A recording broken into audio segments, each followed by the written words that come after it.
Amém. Glória a Deus. Tá saindo aí, né? Tá. Ó, que bonito. Bom, eu acordei hoje cedo, pastor. Eu tô preparando essa mensagem aí tem uns dias. Aí hoje eu acordei de manhã cedo, eu pensei no calendário da igreja, daí eu falei assim, Josiane, tem um tema a palavra de hoje? Ela falou, tem. Eu falei, vamos ver. Aí eu olhei e falei, acho que deu então.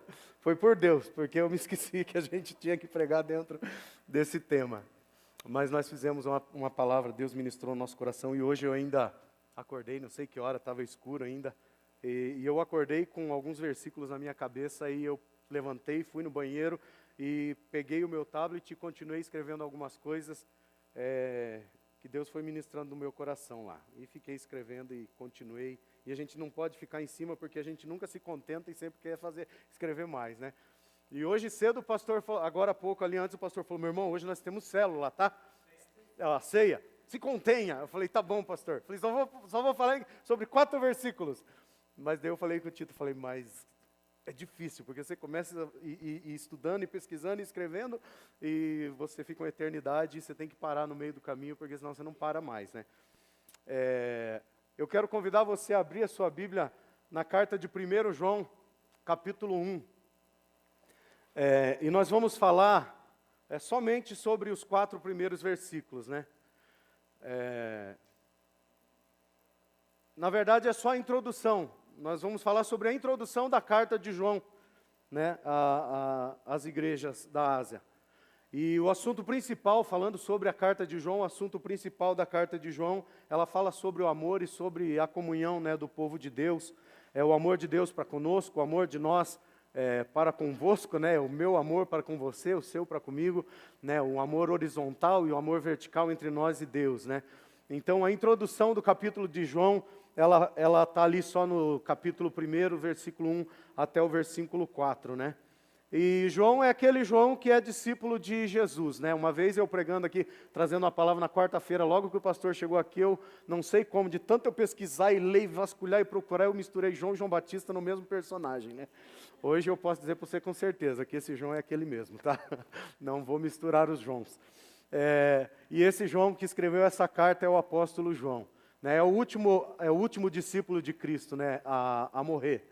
Depois que ele ficou ali em Patmos, exilado, ele voltou e a perseguição aos cristãos tinha diminuído um pouco. Então ele teve um tempo ali mais tranquilo, a igreja estava, vamos dizer assim, um tempo mais tranquilo. E ele teve esse tempo para escrever umas cartas, né, a algumas igrejas, por algumas coisas que ele viu que estava acontecendo ali dentro das igrejas e não deveriam estar acontecendo, né. Isso foi escrito aproximadamente 90 anos após Cristo, né? Então, João já estava bem velho também. Como a gente falou, ele foi o último discípulo a morrer dos discípulos de Jesus, né? E alguns detalhezinhos.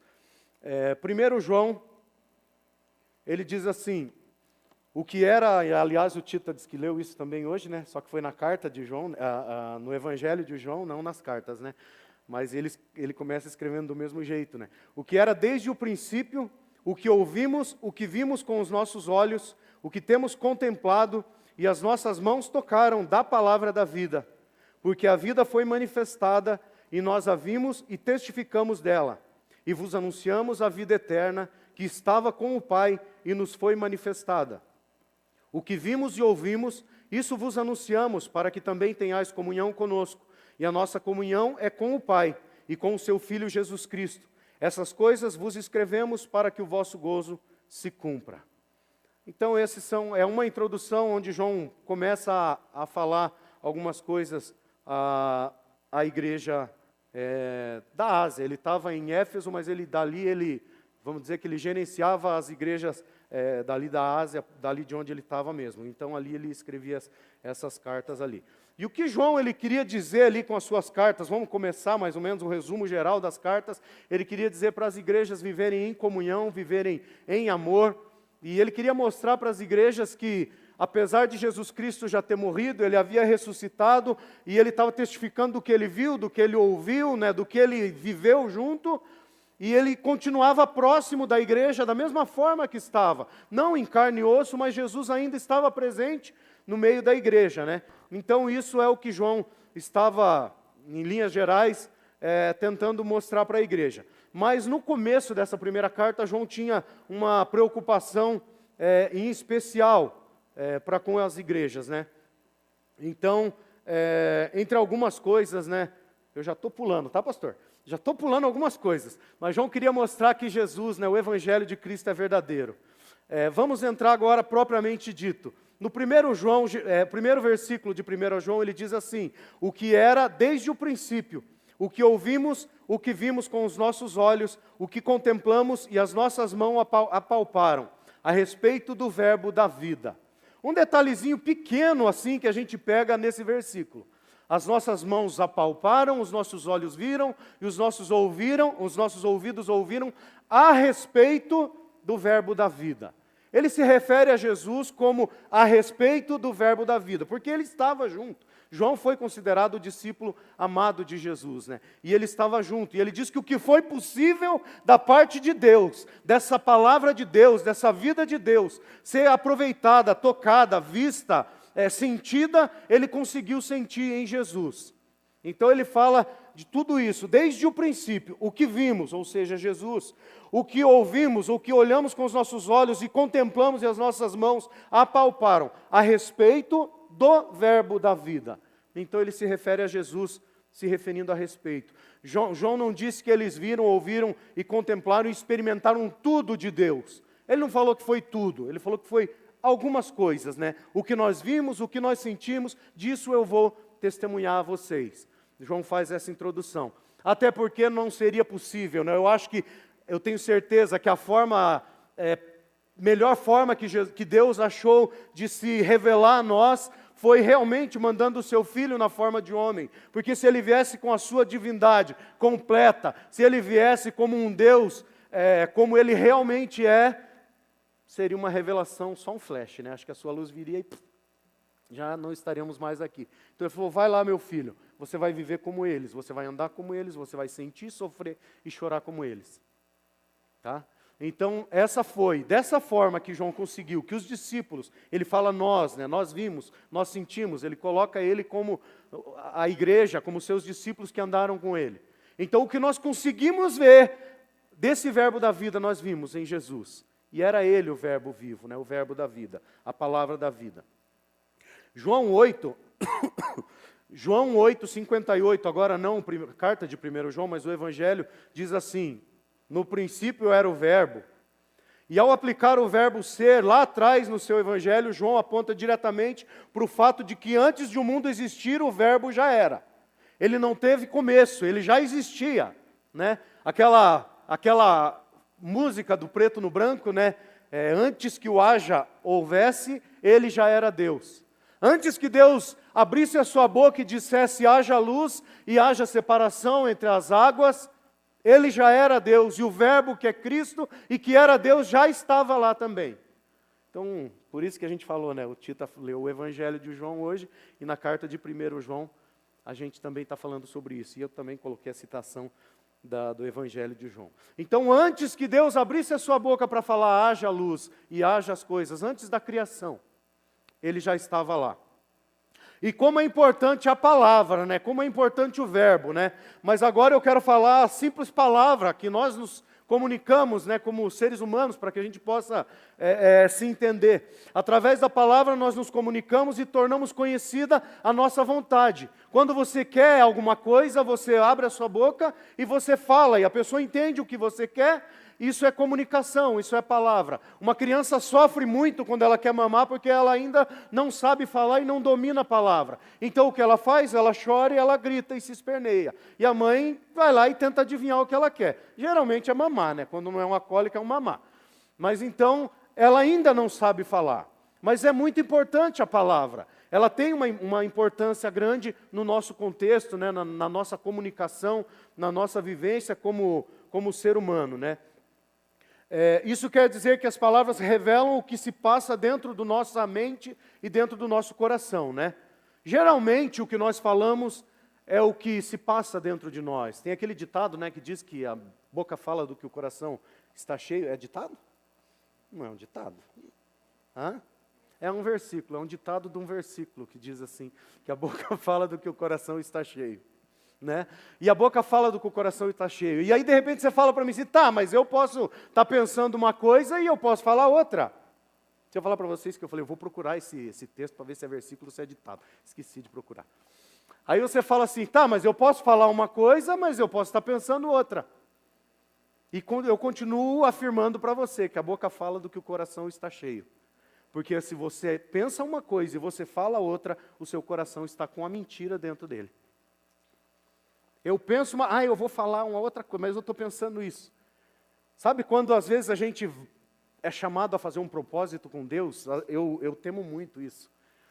A gente é chamado por um apelo a fazer um propósito com Deus, mas no meu coração eu não estou muito afim de fazer ainda. Mas porque parece que, puxa, ninguém vai lá, né? Eu vou lá para dar uma moralzinha. Fico sem jeito parece que a igreja não se movimentou e eu vou lá nesse apelo então. Só que no meu coração não é verdade. Isso é quando a gente fala do que o coração faz o que o coração não está cheio. Mesmo que eu abra a minha boca e mesmo que eu fale, está sendo mentiroso. O seu coração só está cheio de mentira. Nós passamos momentos no encontro com Deus onde pessoas abrem a sua boca e declaram, abrindo mão e dizendo que eu não quero isso, que eu não quero aquilo, e depois a gente ouve falar, eu falei porque estava lá no momento, mas na verdade eu não queria que fosse assim. Então, é mentira, não tem por que eu fazer. Mas a palavra tem essa importância. A palavra ela é especial, a palavra ela expõe, ela manifesta, a palavra traz à existência o que é bom e o que é ruim. O que é agradável e o que é desagradável. Mas a simples palavra em si somente, ela não pode mudar as coisas e as circunstâncias. Não adianta eu sair jogando palavras ao vento, achando que tudo vai ser mudado e tudo vai ser transformado. Existe sim um livro que diz há poder em suas palavras, e realmente há, mas a palavra não é simplesmente um milagre que eu abro a boca e falo e vai acontecendo. Tem um testemunho do pastor, alguma coisa João, não me lembro o nome dele exatamente. Mas eu ouvi ele falando que ele era um rapaz drogado lá de Belo Horizonte, ele usava droga e tal, e se converteu e viveu um cara e foi avivado e tal. E ele descobriu que em nome de Jesus você orava e Jesus fazia quando você orava em nome dele. E ele falou de verdade, que logo depois que ele se converteu, ele chegou em casa e ele começou a olhar para a luz e falar, em nome de Jesus, apaga. E não acontecia nada, e ele foi se decepcionando, né? E ele foi testando para ver se realmente ele tinha poder, né, no nome de Jesus. Então não basta a gente abrir a boca e falar em nome de Jesus isso, em nome de Jesus aquilo, em nome de Jesus aquilo outro. Mas sim, há poder em nossas palavras. Quando nós abençoamos, quando o pastor pede para nós colocarmos as mãos sobre os nossos filhos e orarmos por eles e abençoá-los, é porque no mundo espiritual algo está acontecendo sim. E há poder em nossas palavras. Mas não ao ponto de você achar que tudo que você falar e tudo que você vai declarar vai acontecer. Mas existe uma palavra, que essa palavra, quando ela é falada, ou quando ela é falada não, mas quando ela é manifestada, tudo que ela disser e tudo que ela ordenar que aconteça, vai acontecer. E essa palavra é Jesus. Porque essa palavra, como nós lemos aqui no começo, ele é o verbo vivo. Não é uma simples palavra que caiu e ficou estática, inerte, e não acontece mais nada. Ele é Jesus, o verbo vivo. E quando Jesus manda, como nós cantamos aqui, em teu nome o inferno treme, em teu nome os cegos vêm, em teu nome os coxos andam, em teu nome os mortos andam. Mas isso é quando vivem. E se eles vão viver, eles vão andar também. O que é mais difícil para Jesus? Fazer o morto andar ou fazer o morto viver? Brincadeira, tá? Não sei quem falou aí. Mas quando Jesus vem, e aliás uma vez eu ouvi alguém dizer que Jesus ele não podia ver um morto perto dele, porque a morte não tinha vez com Jesus, porque quando ele chegava perto da morte, ele dava uma rasteira nela e acabava com ela. Então assim, passaram poucos mortos perto de Jesus é boa. Jesus passou perto de poucos mortos, mas perto dos mortos que ele passou, ele ressuscitou. Jesus passou perto de poucos cegos, mas os cegos que ele passou perto, quando ele mandou enxergar, eles enxergaram. Quando os coxos que estiveram perto de Jesus, ele mandou andar, eles andaram. Os leprosos que estiveram perto de Jesus, quando ele falou ser curado, eles foram curados. Porque ele não é uma simples palavra. Quando diz que o verbo estava com Deus, no princípio o verbo era Deus, é porque ela está se referindo ao verbo vivo, que é Cristo, não uma palavra simplesmente. Jesus não é simplesmente um verbo. Um pequeno detalhe, existem as palavras, mas existe Jesus, que é esse verbo vivo. Agora João diz que Jesus é a própria vida que estava com Deus, mas agora essa vida estava também com eles, com os discípulos. Aqui não é a palavra não é que a palavra tenha vida, ela é a própria vida. Jesus é o verbo vivo que desceu do céu, como diz João 11:2, ele é a palavra viva, ele reflete a glória do Pai, ele é o caminho, a verdade e a vida, como diz em João 14:6, ele é o pão vivo que desceu do céu, João 6:51, ele é a água da vida, João 4:15, e ele é o Cordeiro de Deus que tira o pecado do mundo, em João 1:29, ele é a estrela da manhã e a raiz de Davi, em Apocalipse 22:16, ele é aquele que morreu por mim e por você, mas que no terceiro dia ressuscitou, e tudo isso que ele fez, é porque ele é o verbo vivo. E quando a gente fala verbo, na língua portuguesa, o verbo é uma ação, não é simplesmente uma palavra. Quando eu falo uma palavra, eu posso estar falando ameixa, mas quando eu falo verbo, o verbo é uma ação. Amor é um verbo, viver é um verbo, andar é um verbo, ressuscitar é um verbo, enxergar é um verbo. E Jesus é esse verbo. Então, quando Jesus está presente, algo vai acontecer, porque Ele é o verbo vivo que desceu do céu. E esses discípulos, e João que está falando aqui, ele experimentou estar junto desse verbo vivo. Ele deitou nos seus ombros. Ele era o discípulo amado dele. Às vezes até despertava ciúmes em alguns discípulos, porque ele era tão próximo de Jesus. Acho que ele era o discípulo mais novo, não tenho certeza. Ele é a palavra encarnada em 1 Timóteo 3,16, e sem dúvida alguma, grande é o mistério da piedade. Aquele que se manifestou em carne foi justificado em espírito, visto dos anjos, pregado entre os gentios, criado no mundo e recebido acima na glória. Nesse sentido que João 9 fala que Cristo como o verbo de Deus, ou seja, aquele que expressa a mente de Deus e o revela aos homens. Jesus é a revelação máxima de Deus. Quando Jesus vem ao mundo, quando Jesus está junto de nós, é porque Deus está se revelando a nós. E a revelação máxima de Deus é Jesus Cristo, entre os homens. Encarnado, é um Deus encarnado, aquele que morreu e que ressuscitou. Essa é a revelação máxima de Deus. Pelo menos a revelação máxima que nós podemos suportar é Jesus Cristo.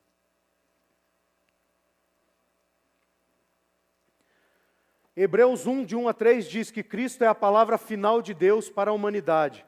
Ele é a expressão exata do ser de Deus. Você quer conhecer Deus? Como Jesus disse, Os discípulos falaram, mestre, mostra-nos o Pai. Você quer conhecer o Pai? Quem me conhece, conhece o Pai. Porque Ele é a expressão exata de Deus. Apesar de nós não podermos experimentar e tocar em Deus da forma que não que a gente imagine que possa tocar, porque a gente não consegue imaginar tal situação, mas Jesus, Ele é sim a expressão exata de Deus. Jesus nunca fez nada aqui na terra sem antes buscar a vontade do Pai.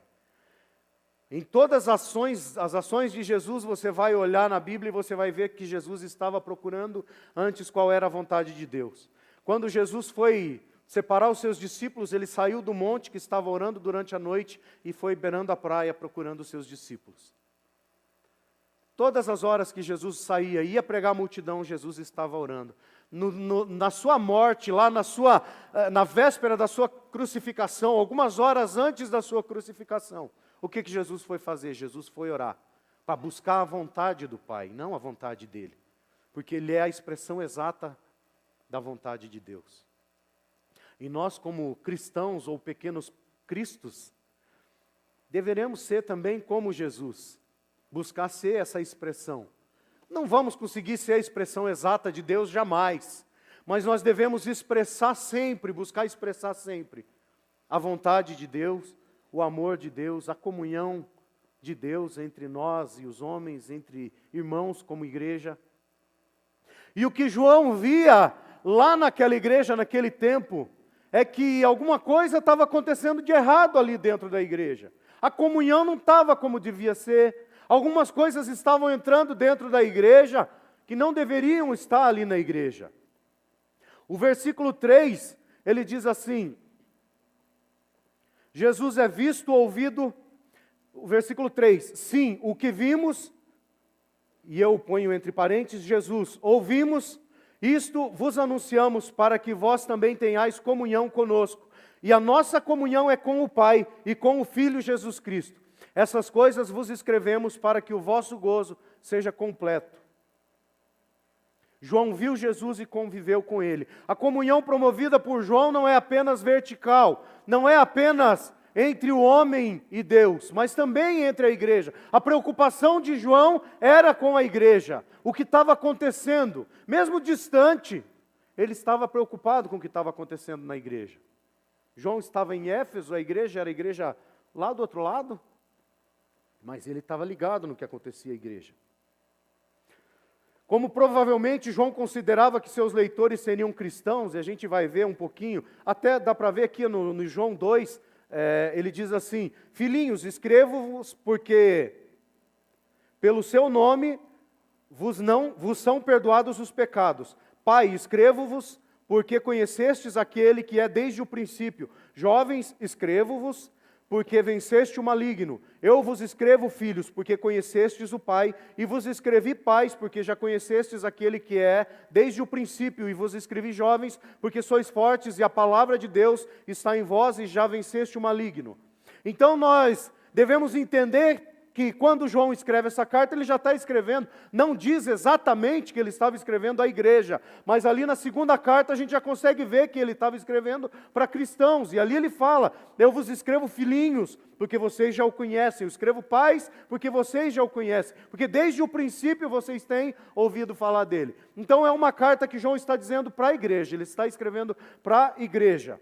Então nós não devemos interpretar quando João fala de comunhão, para que nós tenhamos comunhão com Deus, ele não está se referindo à conversão ao cristianismo, não. João está falando literalmente da igreja ter comunhão. Ele fala de evangelho, quando ele está falando dessa carta, mas ele não está falando da gente pregar o evangelho aos outros. Ele está falando da igreja ter comunhão uns com os outros. E como nós precisamos e como é bom termos comunhão, né?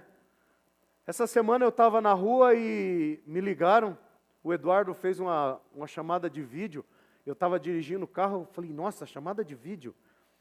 Ô meu irmão, onde você está? Eu falei, cara, eu estou na rua, estou trabalhando. E me chamou para sair aí com uma festa aí que estavam fazendo uma churrascada, mas eu não pude ir porque eu estava realmente trabalhando. E depois eu vi alguns vídeos, né, acho que vocês viram os vídeos no Facebook aí, uma carnada lá, né? Comunhão, é o povo de Deus, e cantando, e glorificando a Deus, e se alegrando. É a preocupação que João tem com a igreja, uma das preocupações, né? Então a carta de João não é uma carta evangelística, mas uma carta exortativa, no sentido de permanecer na comunhão dos santos, ou dos cristãos, né? De ser verdadeira e não mentirosa. João incentiva o arrependimento e a confessão dos pecados por parte dos cristãos. Também, quando se fala em confessar pecado, a Bíblia diz que a festa no céu, quando o pecador se arrepende, né? E eu acredito que há alegria no céu também quando um não pecador, né, não alguém que vive em pecado constantemente, mas um filho de Deus, que sou eu e que é você, que pecamos sim, né? Como não dizer que pecamos? Ou como dizer que não pecamos? Nós pecamos sim. Mas se você quer alegrar o coração de Deus, se arrependa do seu pecado. Peça perdão a Ele. É isso que João está dizendo para a igreja. Se arrependa. Confesse o seu pecado. Né? E a palavra de Deus também diz, né, se confessarmos os nossos pecados, Ele é fiel e justo para nos perdoar os pecados e purificar de toda a injustiça. E nós sabemos, e isso eu posso falar, assim como João testificou do que ele viveu, sentiu e tocou, eu posso testificar para você agora do que eu vivi e senti e fui tocado também. Como é bom você se arrepender e confessar o seu pecado a Jesus ou a uma outra pessoa. Meu irmão, você não tem ideia do peso que você tira das suas costas quando você carrega por muito tempo algo nas suas costas. Talvez você nem sabe que está carregando essa coisa, quando de repente o Espírito Santo de Deus fala para você, isso aí não é seu, esse peso não é seu. Abra a mão dele, vai lá, confesse. É isso que João está dizendo. Confesse o seu pecado, chame o seu irmão, chame o seu pastor, chame alguém de confiança, confesse o seu pecado. Se confessarmos os nossos pecados, Ele é fiel e justo para nos perdoar. E não somente perdoar os nossos pecados, Mas sempre quando Deus vem com o perdão a um coração sincero, Ele não somente perdoa, mas Ele sempre acrescenta algo mais. Eu creio que quando nós nos esvaziamos de algo para Deus e entregamos a Ele, esse espaço não vai ficar vazio, não vai ficar um buraco, Ele vai completar com algo mais, e tudo que vem da parte de Deus para nós é bênção, é graça. É poder no Espírito Santo, alguma coisa Deus vai fazer de especial na sua vida quando você se arrepende e quando você confessa e quando você se entrega a Ele. Então João percebe que algo está errado dentro da igreja. Os cristãos começaram agora, então nesse tempo eles estavam misturando, alguma coisa estava entrando dentro das igrejas, né, algo específico. Estava misturando a fé dos cristãos com as influências dos gregos, dos pensadores gregos, né? Parece que não, mas a influência é muito grande. Se a gente for ver a história, né, dos domínios que foram tendo no mundo nessa época, a gente vai ver que o maior, se não o maior domínio, foi o domínio grego. Depois o romano, né? Mas quando a Grécia tomou conta do mundo, daquela região, por isso que hoje tudo que você vai falar, no grego original, no grego não sei o quê, porque a Grécia tomou conta de um tamanho tão grande do mundo e daquela região, que a língua oficial se tornou a língua grega. Então muitas coisas eram escritas em gregos. Mas as filosofias gregas também tomaram conta e foram enxertadas dentro da igreja. Até hoje você escuta falar muita coisa, você assiste Thor, né? É Grécia. Você assiste tantas coisas e é influenciado por deuses gregos. E nessa época da igreja também, eles tinham acabado há poucos anos ali, saído de um domínio grego. Se hoje a gente senta na frente de uma televisão e fica torcendo para o Thor com aquela marreta dele, imagine a igreja naquela época, com os deuses que existiam. Tudo bem, não tinha televisão, não tinha cinema, mas eles eram influenciados por pensadores, por filósofos, por doutores, que falavam sim das coisas e das influências da Grécia. João percebe então, quando essas influências gregas e filosóficas começam a entrar na igreja, essas influências elas são chamadas, agora vou entrar num termo aqui, que elas são chamadas de gnosticismo. Para o gnosticismo, tudo que é material foi criado pelo Deus mau. É coisa de grego mesmo, né? Daquelas coisas lá, o Deus isso, o Deus aquilo, o Deus aquilo outro. Tudo que era material era criado pelo Deus mau, e tudo que era espiritual era criado pelo Deus bom. E isso estava entrando dentro da igreja cristã naquela época. E João estava preocupado com isso. Para os gnósticos, o Deus Supremo teria enviado ao mundo o seu mensageiro, Jesus Cristo, como um redentor ou um éon, ou um avatar. Manja o avatar também? Portador da gnosis, ou palavra revelada a alguns escolhidos que levava a salvação ou a libertação do corpo, que era a salvação, para eles. Influência do mundo grego. Para que, quando o cara morria, o cara estava livre, ele estava bem. Aí ele ia para os braços do Deus bom. Mas enquanto ele estava vivo, enquanto o seu espírito estava ali dentro da carne, eles ficavam brigando, né? Ou seja, a criação do Deus bom com a criação do Deus mau. E buscando uma saída. E a filosofia grega, ela tentava encontrar uma saída para isso. E isso estava entrando dentro da igreja. Quando João vem e declara a respeito do que eu vi, do que eu toquei, do que nós nos maravilhamos com Ele, do que nós experimentamos com Ele. É sobre isso que eu estou testificando com vocês. Mas o ao contrário está acontecendo agora. Vocês estão se deixando ser influenciados por pensamentos errados, por doutrinas pagãs que vêm se influenciando e sendo introduzidas dentro da igreja. E a igreja já estava andando dessa forma. E como a gente vê hoje também algumas coisas, se não pensamentos gregos e filosóficos, mas coisas mais contemporâneas têm entrado dentro das nossas igrejas e têm confundido a mente e o coração das pessoas que têm se convertido. Uma vez eu estava conversando com um amigo meu no trabalho e, não sei, por cargas d'água, o assunto acabou entrando na questão de espiritismo. E ele era, e não naquele tempo, mas ele já tinha sido cristão, evangélico, segundo as palavras dele. E a gente conversando e eu debatendo com ele, e ele debatendo comigo, chegou uma hora que ele não sabia mais o que falar, ele falou assim, para mim é tudo igual, é tudo a mesma coisa, os caras pregam amor, os caras falam de Jesus, os caras falam disso, os caras falam daquilo outro, os caras falam daquilo outro. Era mais ou menos essas coisas que estavam acontecendo dentro da igreja. Eles pregavam Jesus, mas não era Jesus. O gnosticismo diz que Jesus, nesse avatar, ele não veio literalmente em carne, mas ele veio uma aparência de um corpo. Então ele não morreu na cruz, porque para morrer na cruz tinha que ser um corpo de carne. Então dentro da igreja já rolava essas conversas, de que Jesus era um espírito que desceu do céu e viveu entre os homens.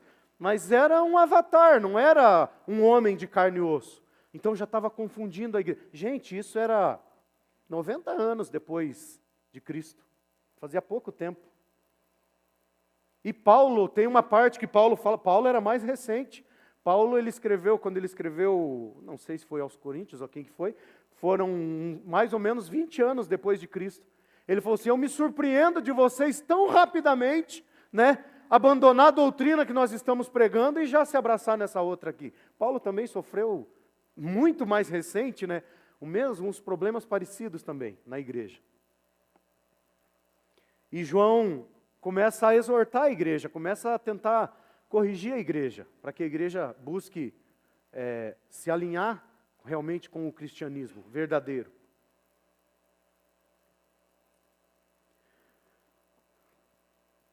Sobre Paulo aqui, ele escreveu aos Gálatas, não foi aos Coríntios, 6, versículo 12, Gálatas 6, 12, ele diz assim, maravilho-me, quando ele fala maravilho-me, não é de, estou maravilhado, que delícia, não é isso, ele ficou espantado. Maravilho-me de que tão depressa passasseis daquele que vos chamou a graça de Cristo para outro evangelho, da graça da lei, né? Ou seja, ali era o judaísmo, que estava ainda enraizado dentro da igreja. Por mais que os judeus haviam se convertido ao cristianismo, eles voltavam lá atrás, mas a lei diz isso, a lei diz isso, a lei diz isso. E Paulo fala, mas nós estamos no tempo da graça, Jesus morreu, e hoje nós vivemos pela graça. Mas vinham outros e brigavam, mas a lei fala isso, a lei fala aquilo outro. E até hoje a gente ouve muita gente falando que a lei diz isso, né? Porque a lei diz isso, porque a lei diz aquilo, porque a lei fala aquilo outro. Meu irmão, você vive no tempo da graça. João estava dizendo para a igreja, você vive no tempo da graça, você só precisa ter comunhão, você só precisa viver o verdadeiro evangelho, o evangelho genuíno de Cristo. O que chamamos hoje de concretismo, concretismo é boa, de sincretismo religioso é a mistura das crenças em uma só, então era isso que existiam. O concretismo é uma mistura também, mas é pedra, areia, água e cimento, né? Mas o sincretismo, ele é uma mistura das religiões. Você começa a misturar religiões uma dentro da outra e você não vai percebendo. E sabe, aquelas pessoas novas que vão entrando na igreja, dentro dessas igrejas que pregam essas coisas, ela acha que está certo. É a palavra de Deus. Eu posso ir lá e entregar tudo que eu tenho porque eu vou ganhar dobrado. Porque eu vou lá porque eu vou virar um milionário, eu vou virar chefe. Hoje você não é mais cauda, você nasceu para ser cabeça. Você não nasceu nem para ser cauda nem cabeça, gente. Isso aí é lenda, né? Nós nascemos para ser filho de Deus, né? Para honrar a Deus e glorificar o nome dele. Mas tem uns que dizem, você não nasceu para ser cauda, nasceu para ser cabeça. Você não é cobra? Cobra que eu sei é a serpente lá do Éden, né? São coisas que vão sendo lançadas no meio da igreja e não deve ser. E Paulo falou sobre essas coisas. Ele falou assim, o pastor até falou na pregação, acho que de domingo aqui, né? Mesmo que venha um anjo que desça do céu e venha aqui no meio de vocês e venha pregar um outro evangelho que não seja esse que nós temos pregado, que ele seja considerado anátema.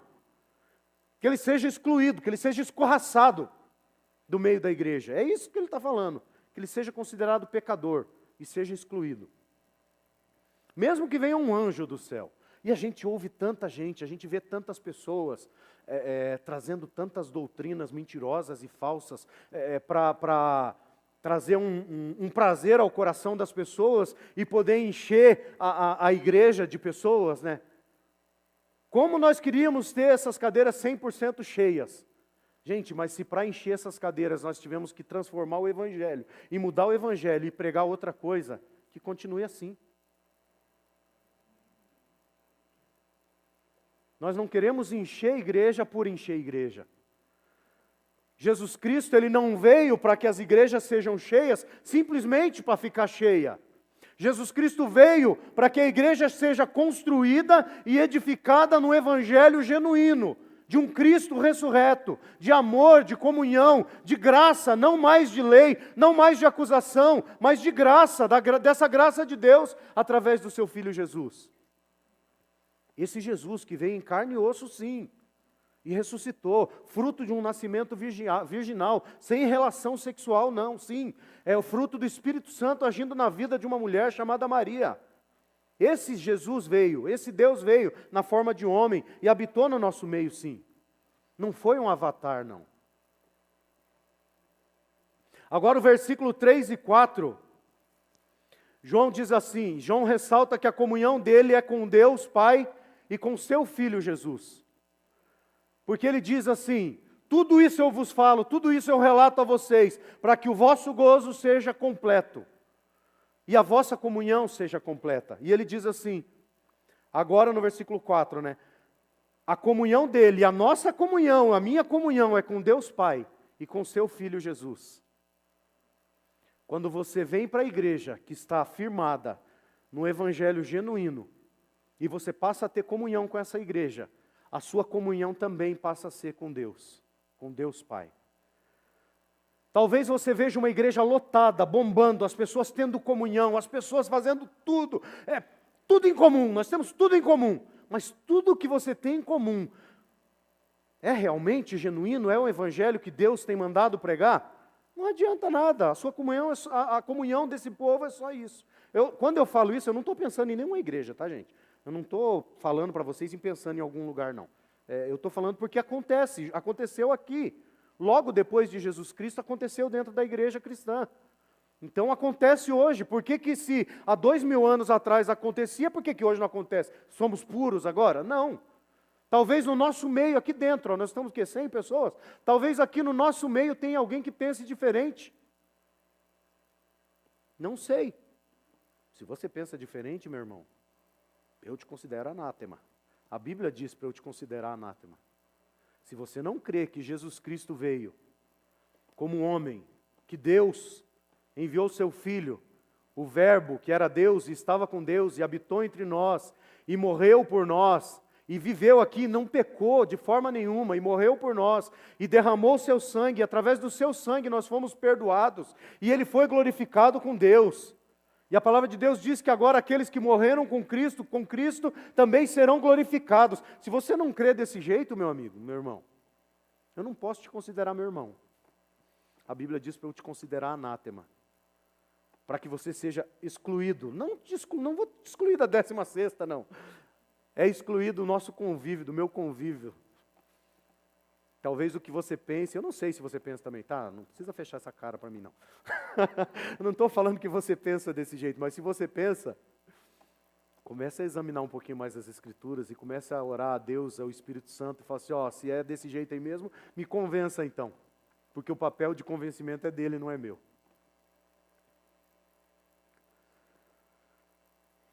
Então João se preocupava com o que estava acontecendo na igreja.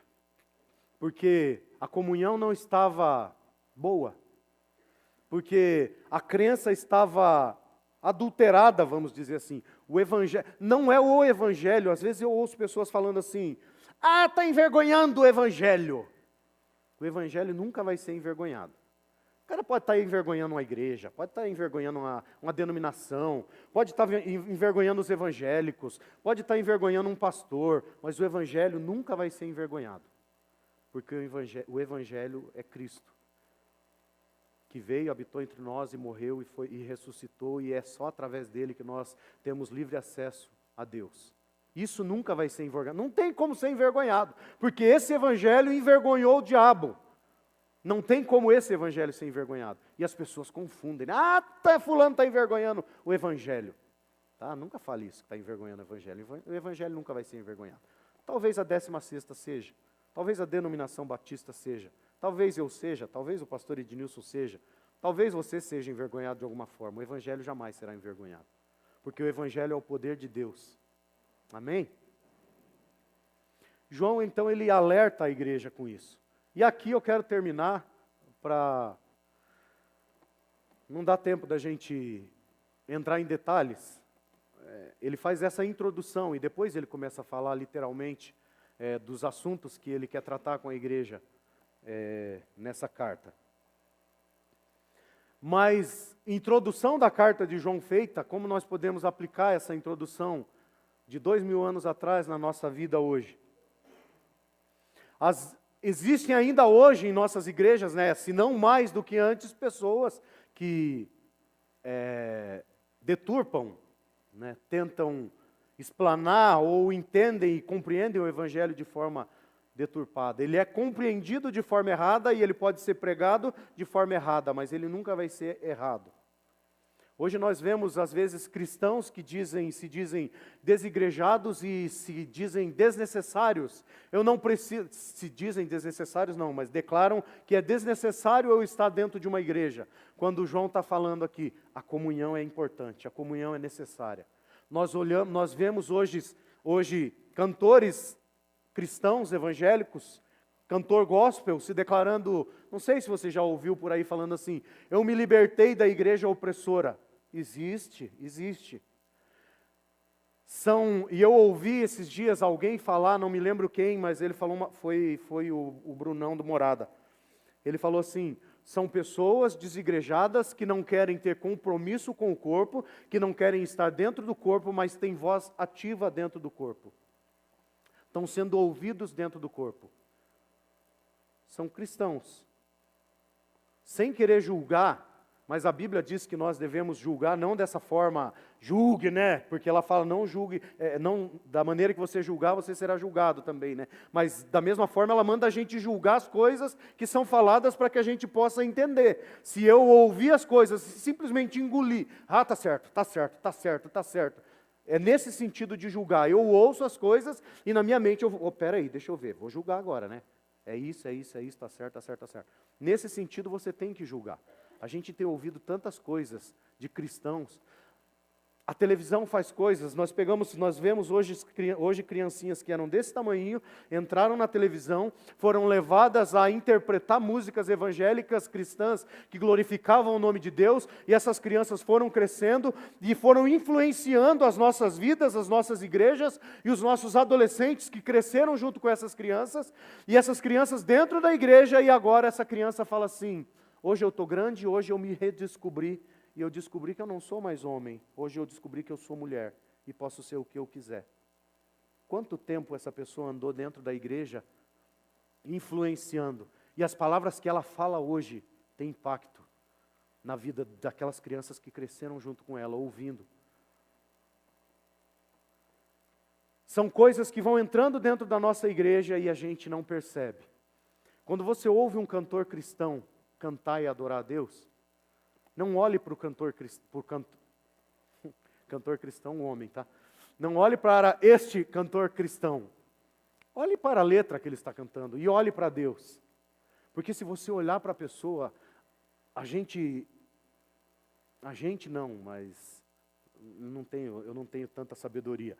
Mas existem pessoas que têm tanta sabedoria de persuasão, de falar e conduzir, e a gente não tem argumento para falar, mas não é assim, não é assado e tal, e a gente acaba absorvendo todas essas coisas e engolindo. Então não olhe para a pessoa, olhe simplesmente para o que ela canta, olhe para o que ela declara, é genuíno, é o Evangelho de Cristo ou não é? Julgue dessa forma, é ou não é? Não vai para a rede social e começa a detonar a pessoa, tá? Mas no seu coração, é disso que você tem se alimentado e precisa se alimentar? João tem dito, vivamos o verdadeiro Evangelho. O Evangelho agora, meu irmão, feche os seus olhos para a gente terminar, e eu quero falar algumas palavras para você, e nós vamos encerrar. Quando João fala para que nós vivamos e que a igreja viva o verdadeiro Evangelho, o Evangelho ele fala de pecado, sim. O homem desprezou a presença de Deus, o homem desobedeceu a Deus, por isso foi expulso da sua presença. Mas Deus desejava que tudo voltasse como planejado. E o verdadeiro evangelho fala da vitória em Cristo também. Ele envia seu Filho Jesus para viver entre nós. Assim como nós, ele chora, sofre dores, é humilhado e tentado. E é rejeitado, mas diferente de nós, ele passa por tudo isso, mas não cede ao pecado. Ele sai vencedor sobre as tentações, ele sai vencedor sobre o pecado, ele sai vencedor sobre a morte, ele sai vencedor sobre o diabo. E por ter vencido sobre tudo e todos, ele foi glorificado e recebido na glória e em glória. O verdadeiro evangelho fala do legado que a sua vitória deixou para nós. Podemos retomar então a comunhão com Deus através de Cristo. Deus nos recebe novamente por meio de Cristo. Ele está conosco todos os dias. Se pecarmos, Ele é fiel e justo para perdoar os nossos pecados. Todo aquele que confessar a Jesus Cristo será salvo. Todo salvo faz parte da igreja de Cristo. Um dia Ele voltará para buscar a sua igreja.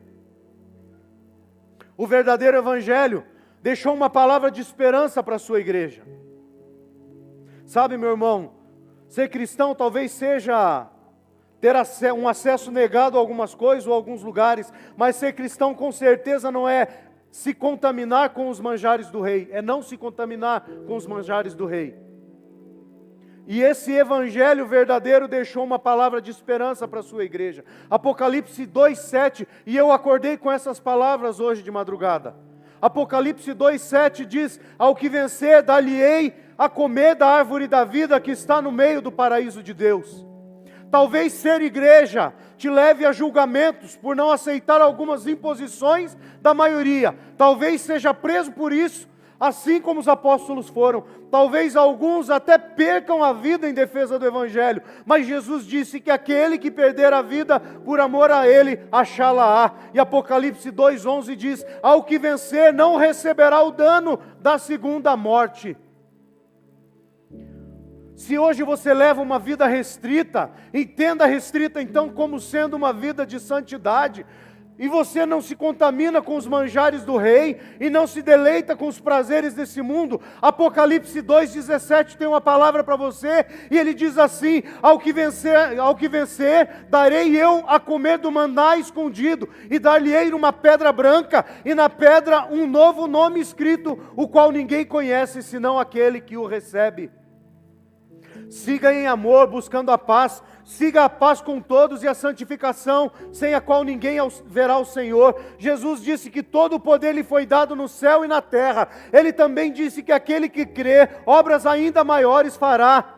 E ele diz: ao que vencer e guardar até o fim as minhas obras, eu lhe darei poder sobre as nações, e com a vara de ferro as regerá, e serão quebradas como vaso de oleiro, como também recebi de meu Pai, e dar-lhe-ei a estrela da manhã.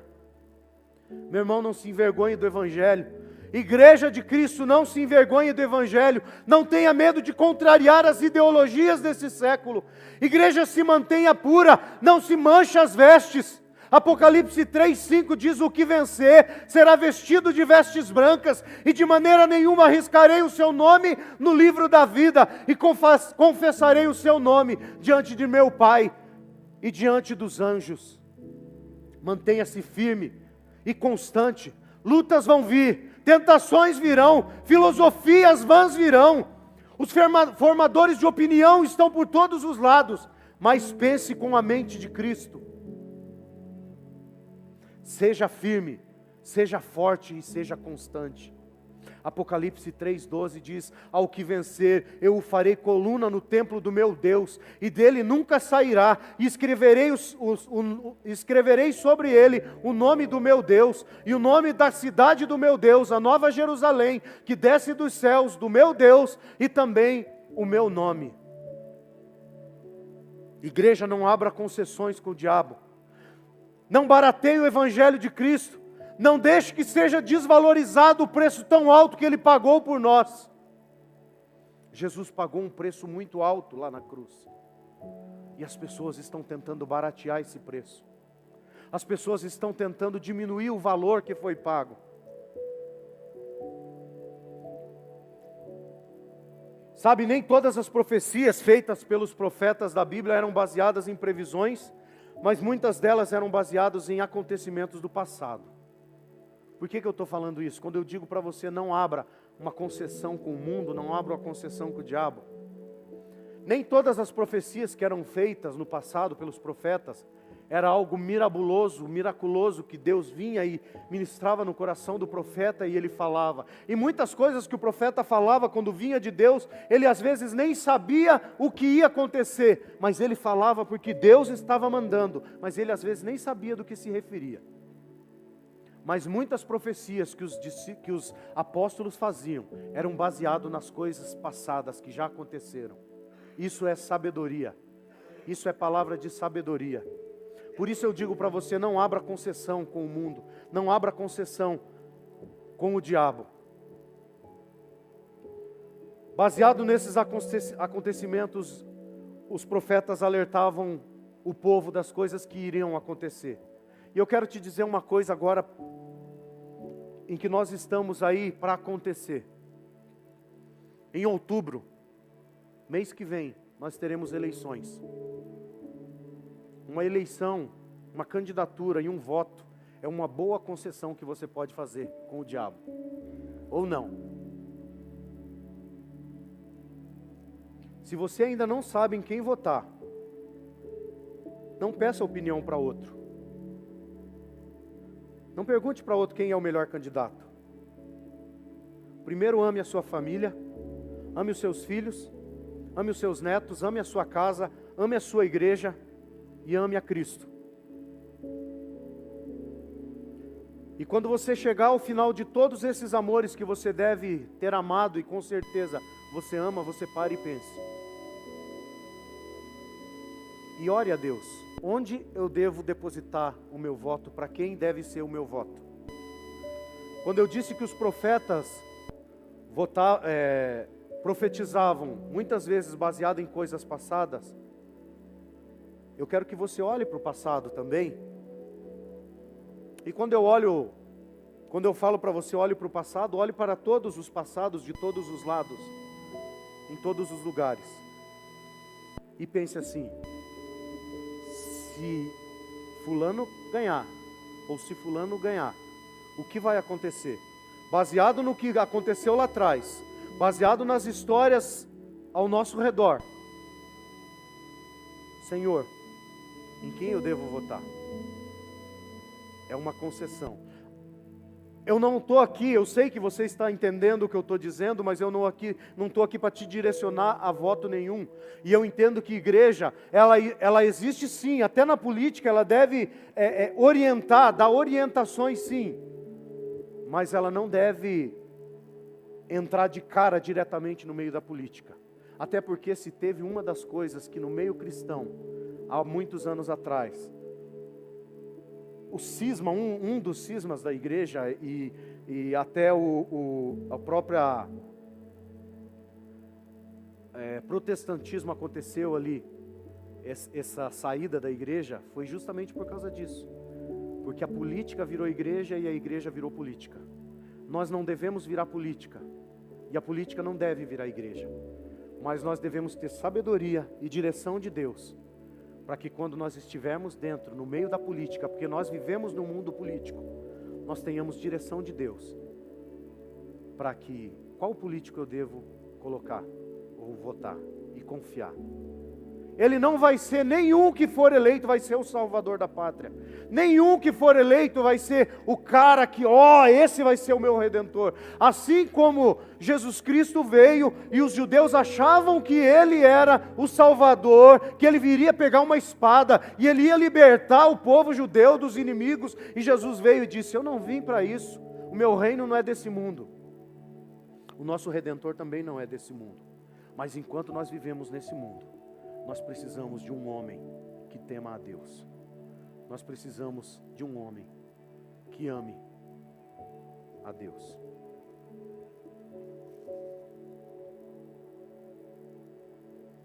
O que João está dizendo então? Jesus sempre dizia a quem vinha até ele, vá e não peques mais. Ele não abria concessões. Mas o que ensina hoje é o que importa é ser feliz. Talvez aqui tenhamos que ser uma igreja sofredora, uma igreja perseguida, uma igreja que é maltratada, mas com Cristo você, igreja, será vencedora. O que João está dizendo na sua carta então é assim: igreja, seja forte, igreja, fique ligado no que está acontecendo, igreja, se mantenha pura, não se contamine, igreja. Igreja, não desista, continue firme, persista. Igreja, tenha foco em Cristo, o autor e consumador da tua fé. Igreja, não pare, continue. Igreja, marche, continue marchando. Avance. Igreja, seja forte, seja corajosa. Quando você, meu irmão, estiver lá fora, seja forte, seja corajoso, seja ousado, não desista, permaneça firme, seja luz nas trevas.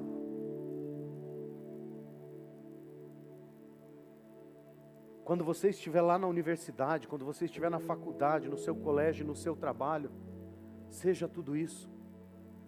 Não seja influenciado, isso eu sempre falei para a Júlia, para a Natália. Não se deixe ser influenciado, não se deixe influenciar na escola, mas seja influência na vida das meninas, seja influência na vida dos seus amigos. Igreja, você é influência. Igreja, você é a palavra de Deus, você é o que Deus tem nesse lugar aqui para se revelar à humanidade perdida. Quando você sai daqui das quatro paredes e você vai lá para fora, você vai para um mundo em trevas, você vai para uma escuridão tremenda, e você é um faixinho de luz para clarear onde você está andando. Como o pastor falou domingo passado, você é uma colher de sal que vai salgar a vida de uma pessoa, para que ela tenha sede e que ela experimente desse Cristo que é a água da vida. Amém, meus irmãos? Que no seu coração você não se deixe ser influenciado pelas falsas doutrinas, pelas ideologias. O estudo é ótimo, o estudo é muito bom, mas as nossas universidades estão cheias de professores que não estão querendo ensinar o que deve ser ensinado, estão querendo ensinar ideologia. Cuidado com o seu filho quando ele estiver para entrar na faculdade. Olhe para ele e fale assim: meu filho, quando o seu professor falar algo, procure na Bíblia. Se você tem dúvida, vem tirar dúvida com o pai e com a mãe. Porque são coisas que parecem insignificantes, que vai minando a igreja, lá dentro da universidade. Esses dias eu ouvi alguém dizendo: se nós queremos transformar esse nosso país, se nós queremos fazer o que nós queremos fazer, não vai ser de uma hora para outra, vai durar muito tempo, vai durar décadas, mas nós vamos conseguir fazer. Sabe, meus irmãos, eles estão de olho nas nossas crianças. Nós temos, de certa forma, entendimento, mas nossas crianças ainda não têm. E eles estão tentando transformar e mudar o Brasil, e influenciar a igreja, e acabar a igreja através das crianças que estão lá na escola. Que você não se deixe ser influenciado como igreja de Cristo, como templo do Espírito Santo que vive dentro de você. Instrua o seu filho, instrua a sua criança, para que a igreja cresça, assim como Cristo cresceu em estatura e graça diante de Deus e dos homens. Os nossos filhos e a igreja cresça também em estatura e graça diante dos homens. Em nome de Jesus, que Deus abençoe você e que o Espírito Santo de Deus possa ministrar no seu coração. Isso não é uma palavra de desânimo, isso não é uma palavra de tristeza, mas isso é uma palavra de exortação, para que você fique esperto, porque o mundo está aí, mas nós devemos sempre marchar e nunca recuar, sempre avante contra o inimigo. Amém? Amém. Glória a Deus, pastor.